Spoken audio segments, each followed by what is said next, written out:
സൃഷ്ടിച്ചാൽ മതിയായിരുന്നല്ലോ. എന്തിന് സൃഷ്ടികളിൽ ഏറ്റവും ഉത്കൃഷ്ടരായ മനുഷ്യരിൽ എന്തിന് എന്നെ നമുക്ക് സൃഷ്ടിച്ചു? ചോദിച്ചിട്ടുണ്ടോ നിങ്ങൾ?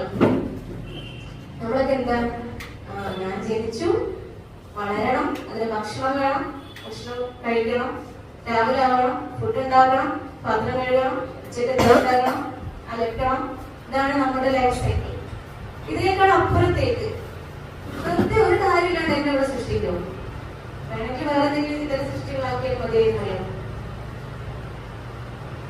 ഈ ഒരു രീതിയിൽ നമ്മളെ കുറിച്ച് ചിന്തിക്കാൻ തുടങ്ങണം. ഇത്രയും കാലം നമ്മൾ ഇങ്ങനെയായിരുന്നു അല്ലെ? അവരത് ചെയ്തു, അവരെങ്ങനെ, എന്റെ ഉപ്പ അങ്ങനെ, എന്റെ ജീവിത സാഹചര്യം എന്താണ്, സാമ്പത്തികമായിട്ട് വളരെ മോശമായിട്ടുള്ളൊരു അവസ്ഥയിലാണ് ഞാൻ ജനിച്ചത്, അല്ലെങ്കിൽ ഞാൻ ഭയങ്കര റിച്ച് ആയിട്ടുള്ള ഫാമിലിയിലാണ് ജനിച്ചത്, എന്റെ ജീവിത സാഹചര്യം ഇങ്ങനെയൊക്കെ ആയിരുന്നു.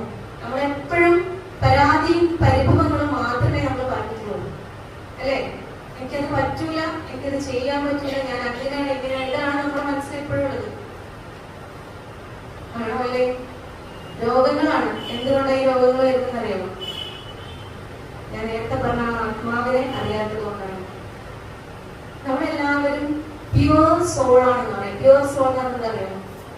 പരിശുദ്ധമാക്കപ്പെട്ട ആത്മാവ്. അല്ലാഹു സുബ്ഹാനഹു വ തആല നമ്മളെ സൃഷ്ടിക്കുന്ന സമയത്ത് പ്യുവർ സോൾ ആയിട്ടാണ്, അത്രയും പരിശുദ്ധമായിട്ട് ആണ് നമ്മളെ സൃഷ്ടിച്ചിരിക്കുന്നത് അല്ലെ?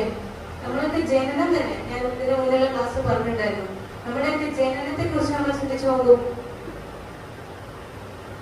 നമ്മളൊക്കെ ആരെ ശരിക്കും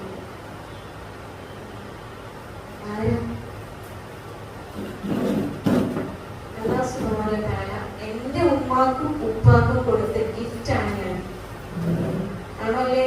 നിങ്ങൾ ഓരോരുത്തരും നിങ്ങളുടെ ഉപ്പാക്കും ഉമ്മാക്കും കൊടുത്ത ഗിഫ്റ്റ് ആണ്. എന്റെ മക്കള് എനിക്ക് നമുക്ക് തന്ന ഗിഫ്റ്റുകളാണ്. എല്ലാവർക്കും ഈ ഗിഫ്റ്റ് കൊടുത്തിട്ടുണ്ടോ? ഇല്ലല്ലേ?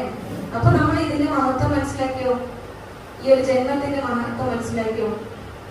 അപ്പൊ അത്രയും ബ്ലെസ്സിംഗ് ആയിട്ട്, അതായത് നമ്മളുടെ ഒരു സ്റ്റാർട്ടിങ് സ്റ്റേജിലെ ആയിരക്കണക്കിന് ബീജങ്ങൾക്കിടയിൽ വിജയിച്ചൊരു ബീജമായിട്ടാണ് ഞാനും നിങ്ങളും ഉമ്മയുടെ ഗർഭപാത്രത്തിലേക്ക് എത്തിയിരിക്കുന്നത് അല്ലെ? ആയിരക്കണക്കിന് സ്പേമുകളെ പിന്തള്ളിക്കൊണ്ടാണ് വിജയിച്ചൊരു സ്പേമായിട്ട് നമ്മൾ അണ്ടാശയത്തിലേക്ക് പ്രവേശിക്കുന്നതും ഉമ്മയുടെ ഗർഭപാത്രത്തിന്റെ ബേബിയായിട്ട് പിന്നെ ജനിക്കുന്നതും അല്ലെ? അല്ലാതെ ഒരു കാരണം കൊണ്ട് മാത്രമാണ് നമ്മൾ ആ വിജയിച്ച ഒരാളായിട്ടാണ് നമ്മൾ ഈ ഭൂമിയിലേക്ക് ജനിച്ചു വീഴുന്നത്. വിജയിച്ച ഒരാൾ നമ്മൾ എന്താ അറിയോ? എല്ലാം പെർഫെക്റ്റ് ആണ്, നമ്മുടെ ശരീരം പെർഫെക്റ്റ് ആണ്, നമ്മുടെ എല്ലാ സൃഷ്ടിയും എല്ലാം പെർഫെക്റ്റ് ആയിട്ടാണ്. അതുകൊണ്ട് മാത്രമേ നമ്മളിവിടെ എത്തിയിട്ടുള്ളൂ. എത്രയോ കുട്ടികൾ വയറിൽ മരിച്ചു പോയി എന്ന് പറയുന്നില്ലേ, വീടിപ്പില്ല എന്നൊക്കെ പറയുന്നത് നമ്മൾ മരിച്ചു പോകുന്നില്ലേ? പക്ഷെ എല്ലാം പെർഫെക്റ്റ് ആയിട്ട് എന്തൊക്കെയാണ് നമുക്ക് തരേണ്ട ആ രീതിയിലായതുകൊണ്ട് മാത്രമാണ് നമ്മൾ ഈ ഭൂമിയിലേക്ക് എത്തിയത്. അപ്പൊ നമ്മൾ ചിന്തിക്കേണ്ട കാര്യം, ഇത്രയും പെർഫെക്റ്റ് ആയിട്ടൊരു ജന്മമാണ് എനിക്ക് കിട്ടിയിരിക്കുന്നത്. അള്ളാഹു നമ്മളെ സൃഷ്ടിച്ചിട്ടുണ്ടെങ്കിൽ അള്ളാഹു ആരാണ്?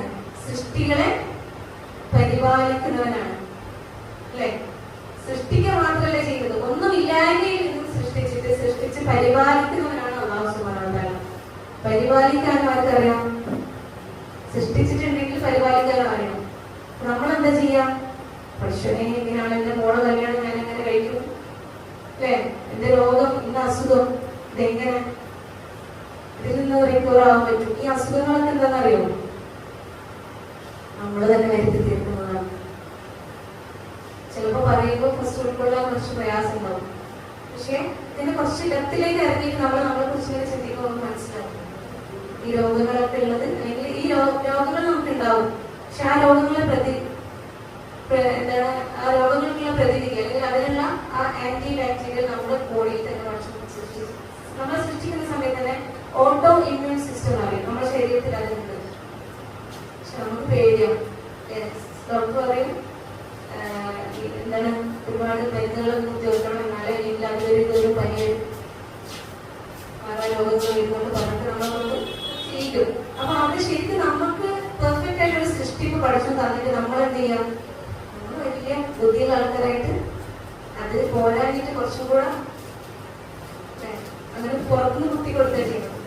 യഥാർത്ഥത്തിലൊരു വിശ്വാസിയാണെങ്കിൽ നമുക്ക് ഒരു പ്രശ്നവും പ്രയാസവും നമുക്ക് ഉണ്ടാവില്ല. കാരണം എന്ത് പ്രയാസം, എന്ത് ജീവിതത്തിന്റെ സാഹചര്യത്തെ തരണം ചെയ്യാൻ പറ്റുന്ന രീതിയിലൊരു ബോഡി, ശരീരമാണ്